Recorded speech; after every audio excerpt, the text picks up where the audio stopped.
everyone, and welcome back to Brothers Podcast Ponderings. One Punch Man now. This episode is just directly focused on One Punch Man since now we have finished it. So, where shall we start? The last episode, I guess. The last episode. We'll talk about the last episode, even though we make chronological order, but we've been talking episode by episode, so yeah. We'll just start with that, and then we'll talk about the season overall, I guess. Because actually, we could start with episode 11 because we watched episode 11 since our last video. Yes. So, episode 11, obviously, the Puri prisoner scene, Zombie Man censorship, homeless emperor stuff. Yeah, like the Puri prisoner's proportions are atrocious. I feel like overall in the season, they just really. Sometimes you'll get like still shots of Puri prisoner looking good, but a lot of the time it's him they mess up with the proportions of. It is always every time. Obviously, they messed up with Garo in episode 1 with that scene of him walking. Yeah, and they seem to make him have massive shoulders a lot of the time. The funny thing is, because in episode 12, there's a scene of Saitama walking from essentially the same angle Garo was walking in episode 1, but it just looks significantly better. Because, like, to be fair, not an easy angle. I'm not saying it's an easy angle to do. No. But why would they do that angle if they can't do it? Exactly. They're not able to do it. Do it from another angle. Yeah. That's the thing. Like, they didn't take a lot. Well, they did take creative liberties, but not in a good way. Not good creative liberties. They also outsourced to the studios for certain episodes, which you know which episodes they were because they were always the worst ones. Episode 11, the censorship on Zombie Man is stupid. Like, first, the lollipop. First, just getting rid of the cigarette in general from so many scenes. Stupid. Then replacing it with a lollipop. Extra unnecessary. They could have just had him have nothing in that scene. Yeah. They could have. Then, what else? Then you have that episode 11 scenario when he had, like, his entire, like, half of his face blown off by Homeless Emperor, and then all you can see is one of his eyes. Yeah. And the rest of the head is just black. It's also, like, the cat as well was, like, pretty bad as well. The cat? It was such an important... Like, it's good in the next episode. Do you want to know one particular scene which I think looked really good? It was very brief, but it even had party light effects, but I think it looked really good in episode 11. It showed the cat, but from the shot, the animation was really smooth. Aye. The animation was really smooth, the drawing was really good, and it wasn't like anything in particularly, like, dynamic was happening, but it still looked really good. Yeah. But yeah, so the dynamic shots. Yeah, that shot with it was very strangely well animated with the cat. But then, like, the episode 12 when he cuts the back of Saitama's head didn't look particularly good. No, but the cat overall looked better. Yeah. Which was strange. Like I said when watching the episode, like, they clearly could do smooth animation with Saitama being drawn even simpler than he was in the manga, and doing, like, that sort of unique style of where it was simple but not that simple. They could have just changed the style of the anime if they really needed to have decent animation. Like, they could have just sacrificed the heavy detail. They could have just done that, but they didn't. No. You know, my friend messaged me at midnight last night on Discord just to say, like, just to tell me that he was going down the rabbit hole of JC stuff, and he was finding out, like, all these good projects they've made and how they have animated really well before. And then I think it's just him coming to realize, because he was kind of critical of JC Staff when One Punch Man Season 3 was coming out, but I was saying, Season 3, the reason it's bad isn't even JC Staff's fault. It's Bandai's fault, because they gave them no time. Yeah. Again, budget doesn't actually have that much effect when it comes to an anime, but it's mostly the time constraints that were the problem. Because I think Season 2, the big difference between Season 2 and Season 3, both had similar time constraints. The difference is that the director of Season 2 was more experienced with action anime, and he knew what he was going for. So that's why season 2 overall is better than season 3, because they had good director who knew what he wanted from the start. Yeah. And because he knew what he was doing from the get-go, there was no there's no need to take time to get used to things. Just straight into it. Managed to use what little time they had to pump out a pretty good season considering the time constraints. Yeah. Then season 3, you have a director who's completely new to action anime and has to do 12 episodes of an anime in not that long. Probably took him a while just to decide what he wanted to do. And then, obviously, then the limited budget also came to play because of how little time he had. He needed more animators working on it than he could get. So then what's his name? He's the main animator in JC Staff, but he worked on every single episode of season 2 of One Punch Man, but only worked on a few for season 3. Yeah. Because there was just that much less time. He worked on that final scene of Saitama punching Orochi. That was him. So that's how good at animating he is.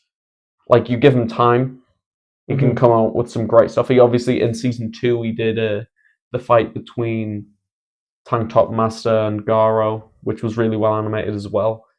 So he's a great animator. He just needs time. Yeah. Which you just didn't have. You had it for the last scene of season 3, which was good. Well, season 3, part 1. Hopefully, I hope they give them more time for season 3, part 2. There's also the fact that the director now has more experience since he's done that first part. So now he knows, what to do, sort of. So, he's less going in blind. So part 2 should be better because of that, but also the problem being they have a lot more intense stuff to adapt for part 2 than they did part 1. Yeah. Part 2 they have so much. I'm so scared for the Darkshine versus Garo fight because it could come out looking complete buns. Buns. The use of language. It's my favorite fight in the manga. It's my favorite fight. I love it so much. I need it to be adapted well. Because Darkshine proper flips out, doesn't he?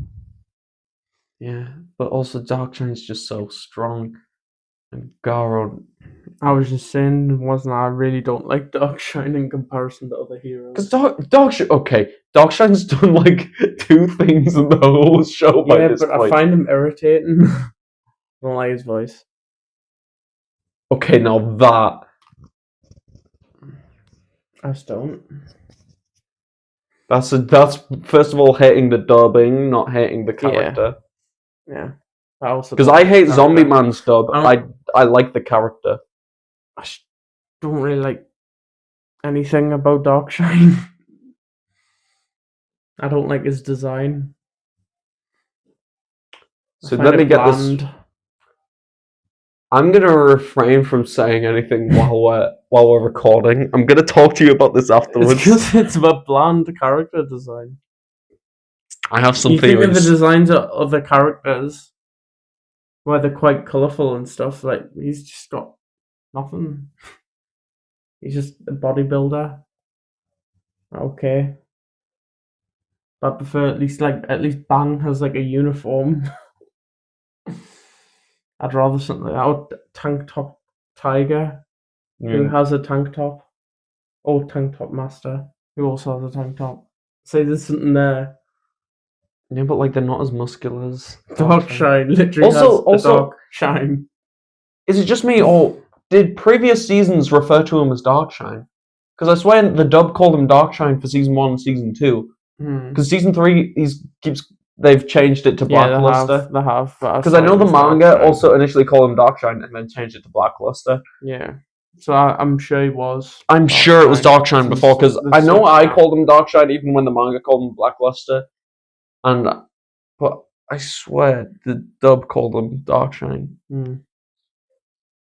Yeah, I'm sure that it is as well. Because I'm pretty sure even the games called him Blackluster, but I'm like, that's not what the dub calls him. Well, now the dub calls him Blackluster. Yeah. I've always preferred the name Darkshine. Well, yeah. It's a better name. It really is. Still a boring hero. And I don't like... typically, I don't like old characters. Typically. That's kind of changed as I've gotten older, but Darkshine just hasn't gotten any better for me in general, so it's like... You'll Callum. Puri Prisoner looks like the better version. I'm letting you know of Darkshine. That you have seen Darkshine do literally nothing. Yeah. And he does literally one thing in the whole of the manga. My opinion changing once it's the only thing he does in the whole manga, fight Garo. I've just never, like, all the other heroes, I was always kind of interested in what, like... For me, Darkshine, it was more like the mystery, because all he's ever done up until this point is one-shot people. Yeah. That's like, okay, he's really strong. Mm-hmm. And it's like, okay, where does the strength stop? So you need to see him lose to understand how strong he is. Yeah. Which, the fight against Garo is where it really gets to shine. Yeah. Which is fair. I love that fight against Garo. Yeah. As so far, Darkshine's not really doing it for me. But yeah. Because he literally won. Maybe it'll get a bit better. Yeah, but that should have been good for me, because I don't like Bug God either. Like, beating Garo and stuff, so I would have liked to have seen him getting beat, but, like, he got beat by Dark. He was one-tapped. Yeah. Because Darkshine's just that strong. He's stronger than Garo in that fight. Significantly. Yeah. Doesn't make me like him. Strength doesn't mean good character. Yeah, you haven't seen his backstory yet? No, I haven't. He does have a backstory, you know. I'm joking. He's a very insecure guy. Yeah, I know, because he starts exercising, doesn't he? And then he ends up overdoing it, and then that's when he ends up turning dark. I don't think it's because he's overdoing it. It's like a physical transformation. It's basically stage 1 of monsterification, pretty much. I think so, yeah. So basically, he's nearly a monster, but not quite. He sticks to his human side, I imagine. I think it's if you let go of your human side, you'll turn into a monster. I assume, and that's why Garo transforms. Because Garo's willing to let go of his human form. Doesn't Garo do something stupid like work at McDonald's once this is all over? He's basically working at Amazon right now. Yeah, it's insane. Have you seen the recent chapter of... Because Suiryu is working for the other Hero Association that's like rivals with the Hero Association. Yeah. And he's got a mission. Well, his target is Garo. Right, okay. And that's why we see Garo working as a Amazon delivery guy, essentially. And Suiryu's like, this is my target. So Suiryu versus Garo is going to happen soon in the manga, which I don't know how I feel about it, because Suiryu versus Garo, I would have liked to see that during the Monster Association arc. Yeah. Or before that in season 2. Seeing it now, it feels like Garo post Monster Association arc, he's got shorter hair and looking more like Bang. I don't know how much the degree to which I care about Garo anymore. Because he's kind of just chilled out. He's kind of turned into just a younger version of Bang. Well, he would, wouldn't he? But I would like to see Garo still fighting Suiryu. Apparently, it happened in the webcomic. I don't know how it turned out in the webcomic. I'd imagine Garo wins. Garo pretty much never loses. Yeah, I can't imagine Suiryu winning. See, Garo's not just strength though. He's just insane. Yeah. Just an insane character. During the fight, Suiryu's got to realize that Garo was Wolfman. I kind of think it's full circle though, that he kind of looks like Bang though, because as a kid I thought he kind of looked like a young Bang anyways, and then he's tried to deviate, and then he's actually learned, and now he's actually going on the path of being. Now the only difference is the scar across his face. How much stronger Garo is to Bang though at the same point. I don't know how strong he is now that he has all of his monsterification undone and all his god powers taken away. I don't know how he would still be stronger than Bang. He defeated Bang without any of his monster powers. No, he was a monster when he beat Bang. And he started monsterification when he beat Darkshine. Before his monsterification, he was Bear in mind, he was damaged. Full health. In fact, he started his monsterification after the fight against Royal Ripper and Bug God. Yeah. So everything post that is monstified Garo. Yeah. So you could, if you Probably really want to downscale, I'm saying this is pure downscaling current Garo. You could say he's like beginning of season 3 level of strength right now, which I feel like he's stronger. That would be roughly the same as Bang, but I think he's stronger than that. I think he's well I stronger. have no than reason Bang. to believe he's stronger than that. For one, But I Garo still still had the natural adaptability to copy techniques he saw. He still knows all of these techniques.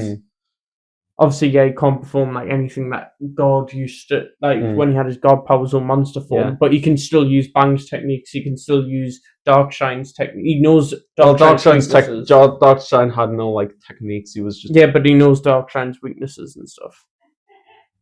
How did he even beat... I'm trying to think. I think he just overpowered Darkshine in the manga because of monstification. Probably. Like, it wasn't a weakness per se, it was just like just outstrength. Just outstrength them.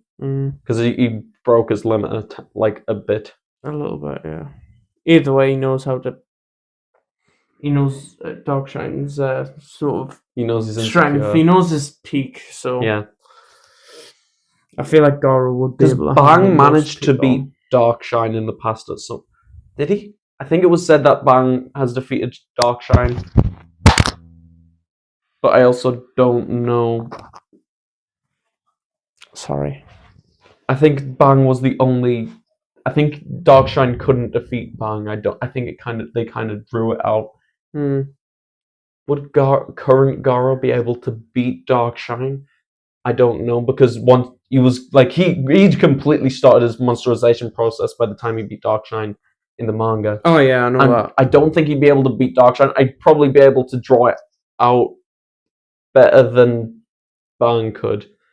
I think Bang could draw it out temporarily. I think Garo's stamina must have become insane. Yeah, he must have some insane stamina. He's definitely beating Suiryu when they meet again in the manga. But yes, the whole series, like season 3, ups and downs, mainly downs. Mainly downs. Some like it makes the downs make the ups feel really up. Yeah, even though they just really should be the worst scenes in a good episode, well animated episode. And it's annoying because the one good sequence is because they've simplified it down, and they could have just done that. Yeah. Saying that, I didn't like when they kept using the cutesy look every time because they were clearly just trying to save animation and not to do a gag. Yeah. Just to save animation. It's like, but it's a serious conversation. They wouldn't have done that. Season 1, there were scenes in the manga where they'd do that to characters, but in the anime they undid it. Yeah. In the anime, there were scenes of a lot of because in the manga, Tatsumaki's like in that form a lot. But in season 1, they kind of undid it for certain scenes. But for season 3, they kind of kept it the way the manga had it, which is good in a way. But also, it's doing it with other characters as well, not just her. Yeah. And it was just a clear way of just trying to save time, which, I know, they were overworked. Yeah. Didn't have a lot of time, but still... Pray they get more time for part 2. Yeah. Well, I think we should leave that there. Yeah. So, if you like this video, please leave a like. If you want to keep up with the channel, please hit the subscribe button. And if you don't want to miss next video on Wednesday, please hit the bell icon so you don't miss that out. Right. Hope you enjoy, guys. See you later. Bye.